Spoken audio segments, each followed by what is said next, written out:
Si quelqu'un veut parler, il lève la main, on lui donne le micro, il répond à la question. Alléluia. Amen. Je suis votre frère. Est-ce qu'on peut dialoguer? Merci ma soeur. J'étais bien inquiet. Merci. Je dirais que le mandat, c'est un ordre. C'est un ordre. Oui, un ordre que vous avez reçu.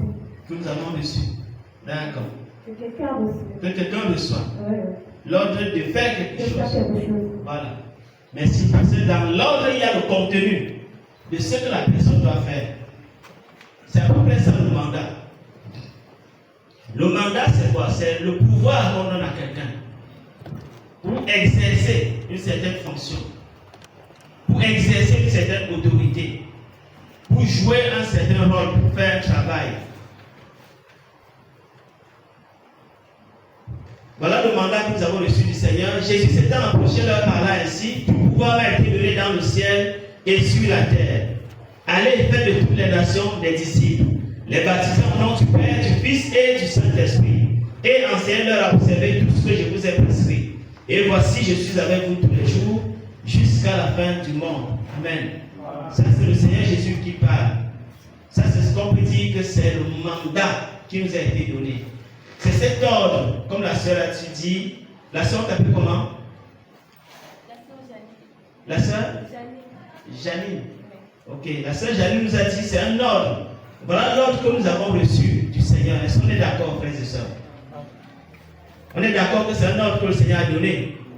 Et donc nous allons essayer de comprendre ce qu'il dit dans cet ordre-là. Parce que beaucoup d'églises, beaucoup de personnes, n'ayant pas bien compris le contenu de ce mandat, se sont lancés à faire le mandat, mais ils font autre chose que ce qui a été dit. Alléluia. Si vous comprenez un peu, on a souligné quelques mots. Nous commençons par le mot aller. Aller indique un mouvement. Ça veut dire sortir de notre confort, sortir de notre cadre, sortir de nos maisons, sortir de nos quatre murs des églises, pour se rendre quelque part afin de communiquer le message de l'évangile. Et beaucoup d'églises, beaucoup de ministères ont échoué dans le mandat à cause du premier mot, le verbe aller. Je ne sais pas si c'est qu'on n'a pas compris ce que signifie aller, mais on s'est résumé à ce que les gens viendront nous trouver sur place. On peut mettre les barres en hausse de volume pour que ça parle dans tout le quartier, mais ce n'est pas ça.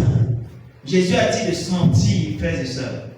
Jésus a demandé de sortir de nos programmes, de sortir de cette routine dans laquelle on est entré depuis des années. Mardi, jeudi, on est là. Dimanche, on est là. Samedi, on est là. Mercredi, on est là. Tous les jours, Seigneur nous demande de sortir de ça et d'aller dans une autre direction. D'essayer de faire quelque chose pour que quelqu'un puisse nous connaître. Si nous continuons à rester dans les quatre murs, il y a beaucoup de personnes qui vont continuer à aller en enfer. Aujourd'hui, l'église est limitée par les quatre murs que vous voyez là. On prend la Bible de la maison, on met dans le sac, on vient l'ouvrir ici. Et on rentre, retourne à la maison. Parfois, le voisin ne sait même pas que tu es chrétien. Si ce n'est qu'il a remarqué que le dimanche, tu vas à l'église. Pourquoi? Parce que dans la tête, dans l'esprit de l'église comme institution, on a enlevé le terme aller. On a enlevé le sens de sortir pour aller vers quelqu'un. Vous avez des collègues au service qui ne savent pas que vous êtes des chrétiens. Parce que dans votre esprit, on n'a pas mis l'expression ou bien le mot aller. Aller vers l'autre. Approchez-vous de quelqu'un qui ne connaît pas le Seigneur. Approchez-vous du voisin pour lui parler du Seigneur. Parce qu'on n'est pas formé dans ce monde-là. On peut vivre longtemps dans certains milieux et on ne se rend même pas compte que nous sommes des chrétiens. Et c'est comme ça que l'Église, sur le plan national, sur le plan local, échoue complètement. Parce que la personne est cantonnée dans les quatre murs, à chanter les louanges, à jouer, à faire tout ce qu'il faut faire. Mais on ne sort pas des quatre murs. Les fumeurs de chanvre ne sont pas ici. Les alcooliques ne sont pas ici.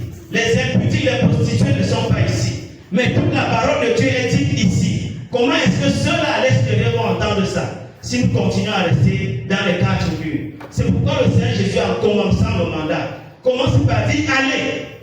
Allez. Je préfère quelqu'un qui commence à aller sans savoir ce qu'il va dire là-bas. Parce qu'il a au moins compris le premier mot.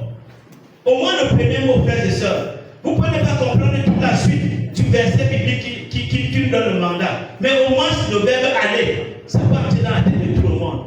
Que je sais que je dois aller vers quelqu'un. L'évangile est parti de quelque part pour arriver où je suis. Moi aussi, je dois permettre à l'évangile d'arriver quelque part aussi. Alléluia. Vos deux pieds là sont les pieds pour transporter l'évangile. Sortez chaque jour, frères et sœurs, avec l'évangile en vous. Sortez de votre maison quand vous allez au travail. Sortez avec l'évangile au bout des lèvres. Quand vous allez, je ne sais pas où, même au champ, sortez avec l'évangile. Vous rencontrerez les gens même au champ qui vous expliquent leurs problèmes, qui vous expliquent des tas de situations. Mais vous savez que la solution, c'est Christ. Alléluia. Amen. La solution, c'est Christ. Frères et sœurs, sortons des quatre murs. On m'a souvent demandé est-ce que les chrétiens doivent être délivrés. Je dis oui. On doit être délivré des quatre murs. On doit être délivré des quatre murs. Je ne sais pas qu'est-ce qui s'est passé dans nos esprits pour qu'on croie que l'évangile, c'est dans quatre murs. Allons-y un peu plus loin après cette formation. Alléluia. Amen. Si le Seigneur nous permet d'être là, s'il vous plaît, frères et sœurs, c'est pour que vos ministères ne soient plus les mêmes. C'est pour que vous, en tant que disciples, vous ne soyez plus ce que vous avez été jusqu'aujourd'hui. Alléluia. Ne nous écoutez pas en vain. N'écoutez pas ce message en vain. Écoutez ce message avec le cœur appliqué, bien appliqué. Parce qu'au sortir d'ici, vous ferez quelque chose dans cette ville. Vous ferez quelque chose dans vos familles. Vous ferez quelque chose dans vos quartiers, dans vos parcelles où vous habitez. Si jamais vous comprenez que vous êtes appelés à le faire. Alléluia. Le Seigneur vous aidera, ne vous inquiétez pas. Le deuxième mot du mandat, c'est disciple. Le mot que nous avons souligné en deuxième position, c'est disciple.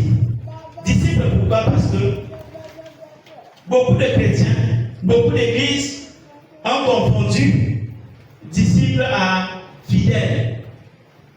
On a les registres des fidèles à l'église.